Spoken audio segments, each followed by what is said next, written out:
ഈ ചെറുപ്പക്കാരന് ഏതാണ്ട് 23 വയസ്സ് പ്രായം കാണും. ഇപ്പോൾ അവന് ആരോടും ഒന്ന് സംസാരിക്കാനോ വളരെ സജീവമായിട്ട് അവൻ്റെ വീട്ടിലോ പുറത്തോ ഇടപഴകാനോ അവന് താല്പര്യമില്ല.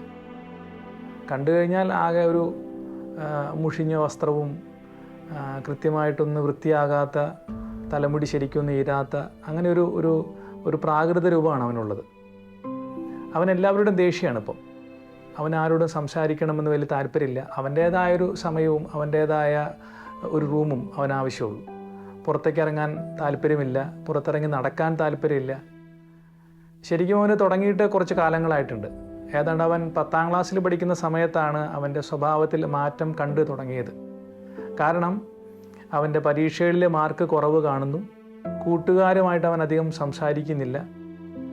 അപ്പോഴാണ് അവൻ്റെ ടീച്ചർ മാതാപിതാക്കളെ വിളിച്ച് ഇങ്ങനെ പറഞ്ഞത്, അവൻ്റെ സ്വഭാവത്തിൽ എന്തോ മാറ്റം കണ്ടു തുടങ്ങിയിട്ടുണ്ട്. അവൻ സാധാരണ കൂട്ടുകാരുമായിട്ട് കൂട്ടുചേരാനോ അവരുമായിട്ട് സംസാരിക്കാൻ അവന് താല്പര്യമില്ലാത്തതുപോലെ തോന്നുന്നു.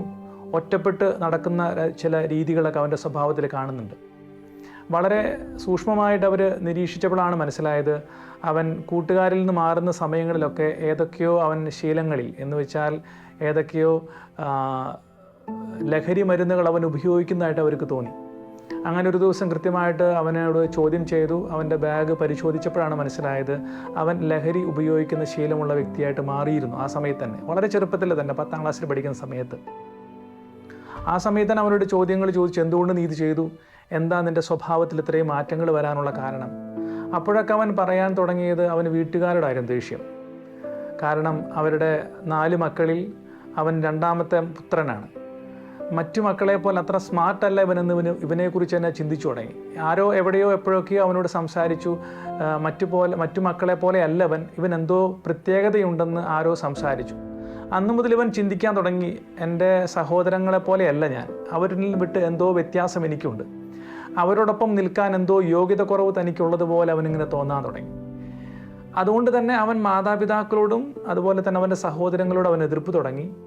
പിന്നീട് അത് അവൻ്റെ സാധാരണ സ്കൂളിലേക്ക് പോകുമ്പോൾ കൂട്ടുകാരെടുത്ത് നകൽച്ചയാവാൻ തുടങ്ങി. അവനോട് ഈ പറഞ്ഞ വ്യക്തി അവനോട് പറഞ്ഞത് അവനെന്തോ അവൻ്റെ രൂപത്തിൽ എന്തോ വ്യത്യാസമുണ്ട്, അവന് മറ്റു കുട്ടികളെ പോലെ എന്തോ മുഖത്തിന് തന്നെ എന്തോ പ്രത്യേകതയുള്ളതുപോലെ തോന്നുന്നു, അതിൽ നിന്ന് വ്യത്യസ്തമായിട്ട് അവരത്ര ഒരു ആകർഷണീയത അവനില്ല, നിറം അല്പം കുറവാണെന്നൊക്കെ ആരോ കമൻറ്റ് ചെയ്തു. അതിനുശേഷമാണ് അവൻ ഇത്രയും മാറ്റങ്ങളൊക്കെ അവന് കണ്ടു തുടങ്ങിയത്. പിന്നീട് അവൻ പഠിക്കുന്ന സ്കൂളിൽ ചെന്നപ്പോഴും ഇതുപോലെ തന്നെ അവൻ ഒറ്റപ്പെട്ട് അവനെ തന്നെ അവൻ നോക്കാൻ തുടങ്ങി. അവൻ നോക്കുമ്പോഴൊക്കെ മറ്റുള്ളവരെക്കാൾ എന്തൊക്കെയോ വ്യത്യാസം അവനുള്ളതുപോലെ അവൻ തോന്നാൻ തുടങ്ങി. ആരും അവനോട് സംസാരിക്കുന്നില്ല, ആരും അവനെ പരിഗണിക്കുന്നില്ല, ആരും അവനോട് അത്ര ഫ്രണ്ട്ലി ആയിട്ട് സംസാരിക്കാത്ത പോലെ അവന് തോന്നി. അങ്ങനെയൊരു ചിന്തയിൽ നിന്നാണ് പിന്നീട് അവൻ ഇത്തരത്തിലുള്ള ലഹരി മരുന്ന് ഉപയോഗിക്കുന്ന ശീലത്തിലേക്കൊക്കെ മാറിയത്.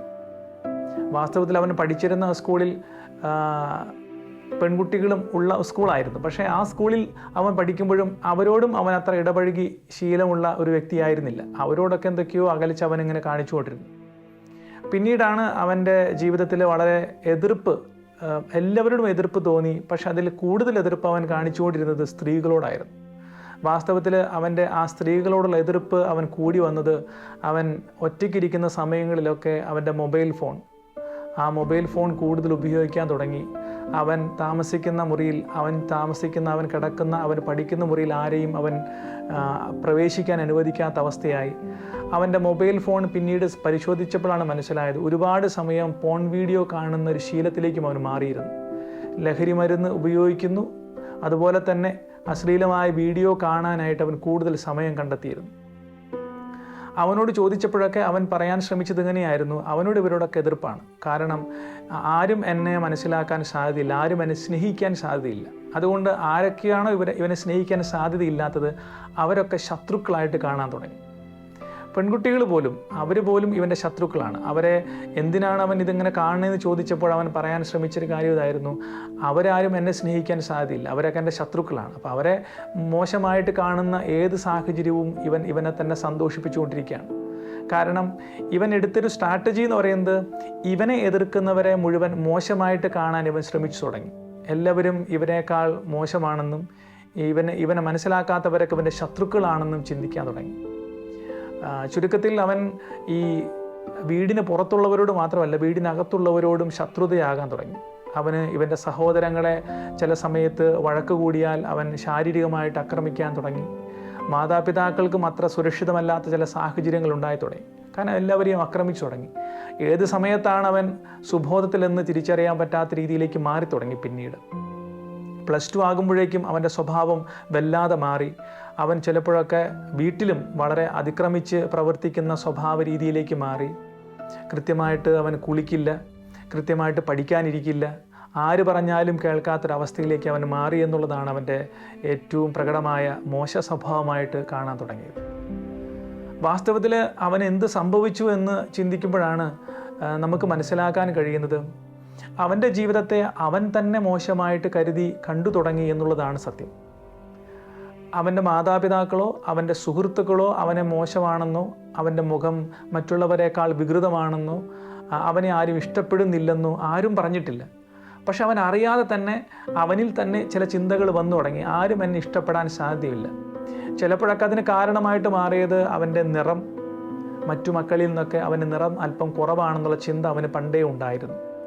പഠിക്കാനൊക്കെ ചിലപ്പോൾ മാർക്ക് കുറഞ്ഞു തുടങ്ങിയപ്പം താരതമ്യപ്പെടുത്തി സംസാരിക്കാൻ തുടങ്ങിയപ്പോൾ അവൻ ചിന്തിക്കാൻ തുടങ്ങി, ഒരുപക്ഷെ എന്നേക്കാൾ നല്ല മാർക്ക് മറ്റുള്ളവർക്കുള്ളത് കൊണ്ട് അവരെയായിരിക്കും മാതാപിതാക്കൾക്ക് കൂടുതൽ ഇഷ്ടം.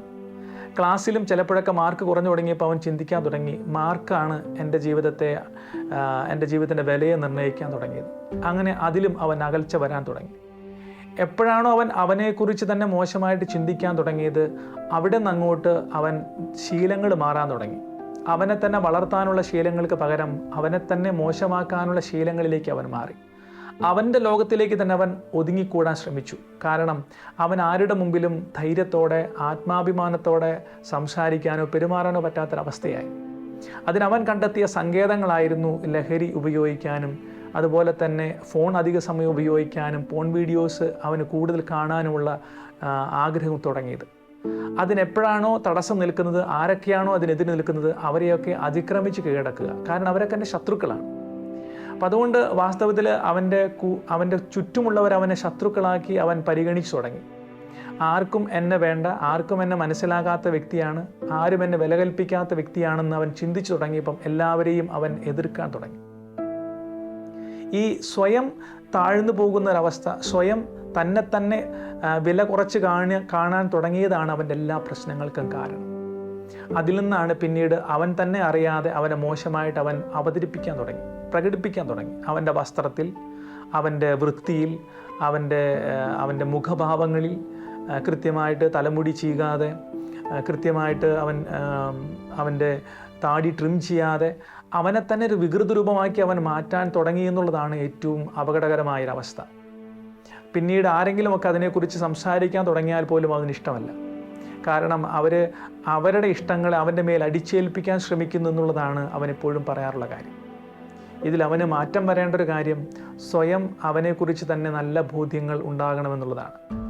പലപ്പോഴും പലർക്കും സംഭവിക്കുന്നത്, പ്രത്യേകിച്ച് ചെറുപ്പകാലങ്ങളിലൊക്കെ സംഭവിക്കുന്നൊരു കാര്യം, മറ്റുള്ളവരാണ് അവരുടെ ജീവിതത്തെ നിർണ്ണയിക്കുന്നതെന്ന് കരുതി താരതമ്യപ്പെടുത്തി തങ്ങളുടെ തന്നെ ജീവിതത്തെ മോശമായി അവർ ചിന്തിക്കാൻ തുടങ്ങുമ്പോഴാണ് എല്ലാ സ്വഭാവ വൈകല്യങ്ങളും തുടങ്ങുന്നത്. അതിനവർ എപ്പോഴും കാരണം പറയുന്നത്, എൻ്റെ വീട്ടുകാർ എന്നെ ഇങ്ങനെയാക്കി, അവരെന്നെ ശരിക്കും സ്നേഹിച്ചില്ല, അവർ മറ്റു മക്കളെ പോലെ എന്നെ പരിഗണിച്ചില്ല, ക്ലാസ്സിൽ ടീച്ചർ എന്നെ പ്രോത്സാഹിപ്പിച്ചില്ല, കൂട്ടുകാരെന്നെ മാറ്റി നിർത്തി. വാസ്തവത്തിൽ ഇവരാരുമല്ല അവരെ തന്നെ മാറ്റി നിർത്തിയത്. സ്വയം മാറി നിൽക്കുകയാണ് ആദ്യം ഉണ്ടായത്. അവിടെ നിന്നാണ് പിന്നീട് അങ്ങോട്ട് എല്ലാ ശീലങ്ങളും മാറിക്കൊണ്ടിരിക്കുന്നത്. അപ്പം അതുകൊണ്ട് എനിക്ക് എല്ലാ കൂട്ടുകാരോടും പറയാനുള്ള ഒരു പ്രധാനപ്പെട്ട കാര്യം, ഈ ചെറുപ്പക്കാരനെ കണ്ടപ്പോൾ അവനെ നിരീക്ഷിച്ച മനസ്സിലായൊരു കാര്യം, ആരും സ്വയം തങ്ങളെ തന്നെ താഴ്ത്തി കാണരുത്. മറ്റുള്ളവർ നമ്മളെ താഴ്ത്തി കാണാനുള്ള കാരണം നമ്മളെ എപ്പോഴാണോ വില കുറച്ച് കാണുന്നത്, അപ്പോഴൊക്കെ മറ്റുള്ളവർ നമ്മളെ വില കുറച്ച് കാണുന്നത് പോലെ നമുക്ക് തോന്നും. എന്നിട്ട് നമ്മൾ ചെയ്യുന്നതോ നമ്മളെ തന്നെ മോശമായിട്ട് ചിത്രീകരിക്കാൻ നമ്മളറിയാതെ ചില ശ്രമങ്ങൾ നടത്തി തുടങ്ങും. വാസ്തവത്തിൽ അങ്ങനെ നമ്മളെ തന്നെ മോശമായിട്ട് ചിത്രീകരിക്കാൻ തുടങ്ങുമ്പോഴായിരിക്കും ജനങ്ങളും നമ്മുടെ കൂടെയുള്ളവരും നാട്ടുകാരും വീട്ടുകാരൊക്കെ പറയാൻ തുടങ്ങിയത്, ഇവൻ്റെ സ്വഭാവത്തിൽ എന്തോ മാറ്റം വന്നു തുടങ്ങി, ഇവൻ്റെ സ്വഭാവം ശരിയല്ലെന്ന് പറയാൻ തുടങ്ങുന്നു. അതുകൊണ്ട് ആദ്യം മാറ്റം വരേണ്ടത് സ്വയം അവനവനെക്കുറിച്ചുള്ള ചിന്തയിൽ കുറേ മാറ്റം വരണം. നമ്മൾ നമ്മളെക്കുറിച്ച് വളരെ നല്ലതായിട്ട് ചിന്തിക്കുമ്പം മറ്റുള്ളവർ നമ്മളെക്കുറിച്ച് നല്ലതായിട്ട് ചിന്തിക്കാൻ തുടങ്ങും. രണ്ടാമത്തെ കാര്യം, നമ്മളെ തന്നെ മോശമായിട്ട് ചിന്തിക്കുമ്പം നമ്മൾ സാധാരണ ചെയ്യുന്നത് നമ്മിലേക്ക് തന്നെ ഒതുങ്ങിക്കൂടാൻ തുടങ്ങും, ആരുമായിട്ട് ബന്ധങ്ങളില്ലാത്ത വ്യക്തിയായിട്ട് മാറാൻ തുടങ്ങും.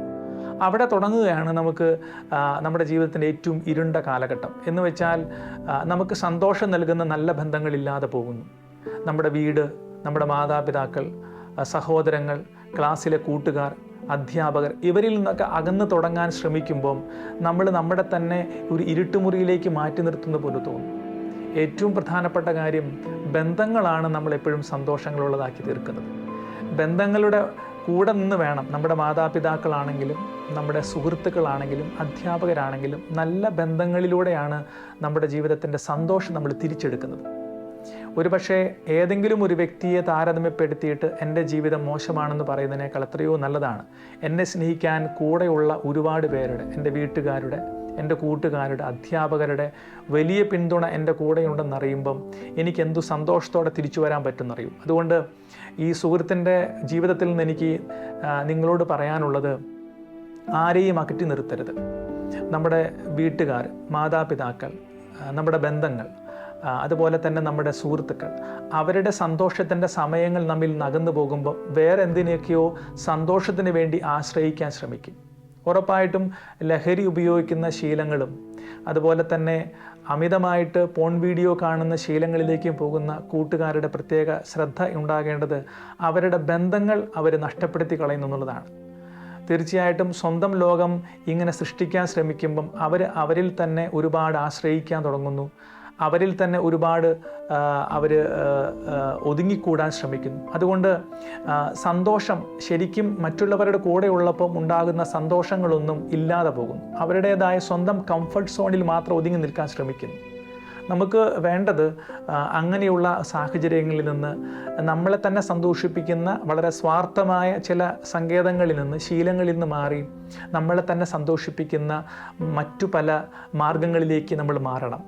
വീട്ടുകാരൊത്തുള്ള സമയം കൂടുതൽ ചെലവഴിക്കാൻ സാധിക്കണം. കൂട്ടുകാരൊത്ത് കളിക്കുന്ന നല്ല കളി സ്ഥലങ്ങളിലേക്ക് നമുക്ക് നമ്മളെ തന്നെ ഒന്ന് സ്വയം നിർത്താൻ, സ്വയം അങ്ങോട്ട് പോകാൻ നമ്മളെ തന്നെ നിർബന്ധിക്കാൻ കഴിയണം. കൂട്ടുകാരൊത്ത് സമയം ചെലവഴിക്കുന്ന സമയങ്ങൾ മൊബൈൽ ഫോണിലല്ലാതെ യഥാർത്ഥത്തിൽ വളരെ നമ്മുടെ സൗഹൃദങ്ങൾ നമുക്ക് വളർത്താൻ കഴിയുന്ന സാഹചര്യങ്ങൾ കൂട്ടണം. അങ്ങനെ നമ്മളെ തന്നെ മറ്റുള്ളവരുമായിട്ടുള്ള ബന്ധത്തിൽ കുറേയും കൂടിയും വളർത്താൻ ശ്രമിക്കുമ്പം നമുക്ക് കുറേയും കൂടിയും സന്തോഷമുള്ള സമയങ്ങൾ കൂടും. നല്ല ബന്ധങ്ങളെ ചേർത്ത് പിടിക്കാൻ ശ്രമിക്കുമ്പോൾ സംഭവിക്കുന്ന കാര്യം, ഒരുപാട് നല്ല സാധ്യതകളെ കണ്ടെത്താൻ പറ്റും. എന്ന് വെച്ചാൽ നമ്മൾ ഒറ്റയ്ക്കിരുന്ന് കണ്ടുപിടിക്കുന്നതിനേക്കാൾ എത്രയോ വലിയ വലിയ സാധ്യതകൾ കൂടെയുള്ള അനേകം പേരുടെ ചിന്തകളിൽ നമുക്ക് കിട്ടാൻ പറ്റും. എന്ന് വെച്ചാൽ ഒരുപക്ഷെ നമ്മുടെ വീട്ടുകാർ കൂടെയുണ്ടെങ്കിൽ അവർക്ക് നമുക്ക് പറഞ്ഞു തരാനുള്ള സാധ്യതകളുടെ ഒരു വിശാലതയുണ്ട്. ഒരുപക്ഷെ നമ്മൾ കൂട്ടുകൂടുന്ന നമ്മുടെ വ്യക്തികൾക്ക് ഒരുപക്ഷെ നമുക്ക് വേറൊരു സാധ്യത പറഞ്ഞു തരാൻ പറ്റും. എന്ന് വെച്ചാൽ നമ്മൾ സാധാരണ സൈക്കോളജിയിൽ പറയുന്ന, അല്ലെങ്കിൽ നമ്മുടെ സമൂഹ ജീവിതത്തിൽ പറയുന്ന ഒരു പ്രതിഭാസമാണ് സപ്പോർട്ടീവ് സിസ്റ്റം എന്ന് പറയും. നമ്മുടെ കൂടെയുള്ളവരുടെ ഒരു സന്തോഷമുള്ള സപ്പോർട്ട് നമുക്കുണ്ടാകുമ്പം നമുക്ക് തന്നെ ഒരു ആവേശം കൂടും. നമ്മൾ ഈ കളിക്കളത്തിൽ അല്ലെങ്കിൽ നമ്മളൊരു മത്സരം നടക്കുന്ന സമയത്ത് മത്സരത്തിന് അപ്പുറത്ത് നിൽക്കുന്ന കൂട്ടുകാരുടെ ഒരു ആവേശകരമായൊരു പ്രോത്സാഹനം ഉണ്ടല്ലോ, അത് നമ്മൾ പലപ്പോഴും കളിക്കാരെ തന്നെ ആവേശത്തിൽ ആഴ്ത്താറുണ്ട്. ഒരുപക്ഷെ വേദിയിൽ ഒരുപാട് ജനങ്ങൾ തിങ്ങിക്കൂടി നിൽക്കുമ്പോൾ പ്രസംഗം പറയുന്ന വ്യക്തിക്ക് എന്തോ ഒരു ആവേശമുള്ളതുപോലെ തന്നെ കേൾക്കാനും തന്നെ മനസ്സിലാക്കാനുമുള്ളവരുടെ എണ്ണം ചുറ്റും കൂടുമ്പം നമുക്ക് തന്നെ അറിയാതെ തന്നെ നമ്മുടെ ജീവിതത്തെ ഒന്നുകൂടി ഒന്നുകൂടി ശ്രമിക്കാനുള്ള സന്തോഷത്തിൻ്റെ സമയങ്ങൾ കൂട്ടാനുള്ള ആഗ്രഹം കൂടും. അപ്പം അതുകൊണ്ട് ഏറ്റവും പ്രധാനപ്പെട്ട ഒരു കാര്യമെന്ന് പറയുന്നത് ഈ ബന്ധങ്ങളെ ഒന്നും നഷ്ടപ്പെടുത്താതിരിക്കുക. ആ ബന്ധങ്ങളിൽ നിന്നാണ് നമ്മുടെ ജീവിതത്തിൻ്റെ ഓരോ സമയങ്ങളെയും ഓരോ പരിശ്രമങ്ങളെയും നമുക്ക് വർദ്ധിപ്പിച്ചെടുക്കാനുള്ളത്. കാരണം നമ്മുടെ കൂടെയുള്ളവരൊക്കെ നമ്മുടെ സന്തോഷങ്ങൾ ആഗ്രഹിക്കുന്നവരാണ്. നമ്മൾ ആലോചിച്ച് നോക്കി, നമുക്ക് ഏതെങ്കിലും സങ്കടങ്ങളുണ്ടാകുമ്പം, ഏതെങ്കിലും തോൽവികളുണ്ടാകുമ്പോൾ ആരാണ് ഏറ്റവും അധികം സങ്കടപ്പെടുന്നത്? നമ്മുടെ വീട്ടുകാരും നമ്മുടെ സുഹൃത്തുക്കളൊക്കെ ആയിരിക്കും. നമ്മുടെ വളർച്ചയിൽ ഏറ്റവും അധികം സന്തോഷിക്കുന്ന അവർ തന്നെയായിരിക്കും. നമ്മുടെ മാതാപിതാക്കൾ, നമ്മുടെ സഹോദരങ്ങൾ, നമ്മുടെ സുഹൃത്തുക്കൾ, അല്ലേ? ഒരു വ്യക്തി നല്ല നിലയിലെത്തിയാൽ അവൻ്റെ കൂട്ട് ഉണ്ടെന്ന് പറയാൻ എത്ര പേർക്ക് അഭിമാനമായിരിക്കും. എൻ്റെ കൂടെ പഠിച്ചതാണ് അവനെന്ന് പറയാൻ, ഞങ്ങൾ ഒരുമിച്ചുണ്ടായിരുന്നാണെന്ന് പറയാൻ, ഒരു പത്രത്തിലൊരു വാർത്ത വരുമ്പം, ജീവിതത്തിലൊരു വിജയം നേടിക്കഴിയുമ്പം നമുക്ക് വളരെ സന്തോഷത്തോടു കൂടി നമ്മൾ പറയും അവരെക്കുറിച്ച്, ഞങ്ങൾ ഒരുമിച്ചുണ്ടായിരുന്നവരാണെന്നൊക്കെ. എന്ന് വെച്ചാൽ ജീവിതത്തിൽ നന്മയും സന്തോഷവും ഉണ്ടാകുമ്പോൾ കൂടെ നിൽക്കാനുള്ള ആളുകൾക്ക് അവർക്ക് വളരെ അഭിമാനമായിരിക്കും. അപ്പോൾ അതുകൊണ്ട് ജീവിതത്തിൻ്റെ നന്മയും വിജയവും എപ്പോഴും നമ്മുടെ കൂടെയുള്ളവരുടെയും കൂടി വിജയമായിട്ട് മാറുന്നൊരു വലിയ അവസ്ഥയുണ്ട്. അതാണ് എല്ലാവരും ആഗ്രഹിക്കുന്നത്. സന്തോഷത്തിലേക്കാണ് നമ്മൾ വളരേണ്ടത്. ആരും നഷ്ടപ്പെട്ടു പോകരുത്, ആരും ശത്രുവായിട്ട് കാണരുത്. നമ്മളെല്ലാവരും ഒരുമിച്ച് മുന്നേറേണ്ടവരാണെന്നുള്ള ചിന്ത നമുക്ക് ഉറപ്പായിട്ടും വേണം. പലപ്പോഴും ഈ ഒരു കാലഘട്ടത്തിൻ്റെ ഒരു ശത്രുവായിട്ട് കാണുന്നത് അതാണ്. എന്ന് വെച്ചാൽ എല്ലാവരും ഒറ്റപ്പെട്ടു പോകാൻ ആഗ്രഹിക്കുന്നു. സ്വന്തം ഫോൺ, സ്വന്തം സ്ഥലം, സ്വന്തം ഇഷ്ടപ്പെട്ട പ്രോഗ്രാമുകൾ കാണുക, സ്വന്തം ലോകത്തേക്ക് ഒതുങ്ങിക്കൂടാനുള്ളൊരു പ്രവണത കൂടുന്നുണ്ട്. അത് എപ്പോഴും നമ്മുടെ അപകടത്തിലേക്ക് കൊണ്ടുപോകാനുള്ള സാധ്യതകളുണ്ട്. കാരണം എപ്പോഴും നമുക്ക് സന്തോഷമായിട്ടിരിക്കാൻ പറ്റില്ലല്ലോ. എപ്പോഴും നമുക്ക് ഒരുപോലെ നമ്മളെ തന്നെ നിയന്ത്രിക്കാൻ പറ്റാതെ വരുന്ന സാഹചര്യങ്ങളുണ്ടാകാം. അപ്പോഴൊക്കെ സംഭവിക്കുന്ന നമ്മളിങ്ങനെയുള്ള ചില സങ്കേതങ്ങൾ നമ്മളെ തന്നെ ഒറ്റപ്പെടുത്തി നമുക്ക് തന്നെ ആശ്രയിക്കാൻ പറ്റുന്ന ചില സന്തോഷത്തിൻ്റെ നെഗറ്റീവായിട്ടുള്ള മോശമായിട്ട് ചില ശീലങ്ങളിലേക്ക് പോകും. പക്ഷെ കൂടെ നമ്മുടെ ആരെങ്കിലും ഉണ്ടെങ്കിലോ നമുക്ക് അങ്ങനെയുള്ള ശീലങ്ങളിൽ നിന്ന് നമ്മുടെ കൂടെയുള്ളവരുടെ നന്മയിലേക്ക് നമുക്ക് കുറേ കൂടി വളരാനായിട്ട് പറ്റും. അങ്ങനെ വരുമ്പോഴാണ് നമ്മുടെ ജീവിതത്തിൽ മാറ്റങ്ങൾ ഉണ്ടാകുന്നത്. അങ്ങനെ വരുമ്പോൾ മാത്രമേ നമുക്ക് നല്ല രീതിയിൽ മറ്റുള്ളവരുമായിട്ട് ആശയവിനിമയം നടത്താൻ സാധിക്കൂ. നമുക്ക് നമ്മളെ തന്നെ ഏറ്റവും നന്നായിട്ട് മറ്റുള്ളവരുടെ മുമ്പിൽ അവതരിപ്പിക്കാൻ കഴിയും.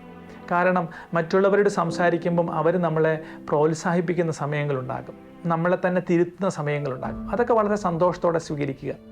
അങ്ങനെ നല്ല ബന്ധങ്ങൾ ഉണ്ടാകുമ്പോഴേ നല്ല ശീലങ്ങൾ നമ്മുടെ ജീവിതത്തിലുണ്ടാകും. ആ നല്ല ശീലങ്ങളിൽ നിന്നേ നല്ല വ്യക്തികളെ രൂപപ്പെടുത്താൻ പറ്റും. അപ്പം അതുകൊണ്ട് ആരും നമ്മുടെ ശത്രുക്കളല്ല. ചിലപ്പോഴൊക്കെ ഈ കാലഘട്ടത്തിൽ ചിന്തിക്കാൻ സാധ്യതയുള്ളൊരു കാര്യമാണ് the other is my enemy. എൻ്റെ ചുറ്റുമുള്ളവൻ എൻ്റെ ശത്രുവാണ്, ഞാൻ എൻ്റെ തന്നെ ലോകത്തിലേക്ക് ഒതുങ്ങിക്കൂടുന്നതാണ് ഏറ്റവും നല്ലതെന്ന്. അല്ല, അങ്ങനെയല്ല ശരി. ആരും എൻ്റെ ശത്രുക്കളല്ല. ഞാൻ ആരെയും ശത്രുവായിട്ട് കാണാതിരുന്നാൽ മതി. അപ്പം അതുകൊണ്ട് ഞാൻ എന്തുമാത്രം എൻ്റെ ലോകത്തേക്ക് മാത്രം ചുരുങ്ങുന്നുവോ അപ്പോൾ ഞാൻ തന്നെ എൻ്റെ ശത്രുവായിട്ട് മാറുന്ന ഒരു സാഹചര്യം ഉണ്ടാകും. അപ്പം അതുകൊണ്ട് ഞാൻ തന്നെ എൻ്റെ ശത്രുവായിട്ട് മാറാതിരിക്കണമെങ്കിൽ ഞാൻ എൻ്റെ കൂടെയുള്ളവരെ, അവരുടെ നന്മകളെ, അവരുടെ സന്തോഷമുള്ള സാഹചര്യങ്ങളെ കാണാൻ കഴിയണം.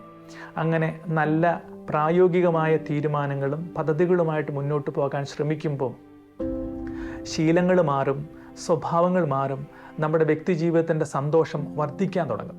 അങ്ങനെ വ്യക്തി ജീവിതത്തിൻ്റെ സന്തോഷം നിലനിർത്താൻ ആവശ്യമായ നല്ല നല്ല ശീലങ്ങൾ തീർച്ചയായിട്ടും അങ്ങനെ ജീവിക്കാൻ ശ്രമിക്കുമ്പം നമ്മുടെ പഠനത്തിൻ്റെ നിലവാരം തന്നെ മാറും, അല്ലേ?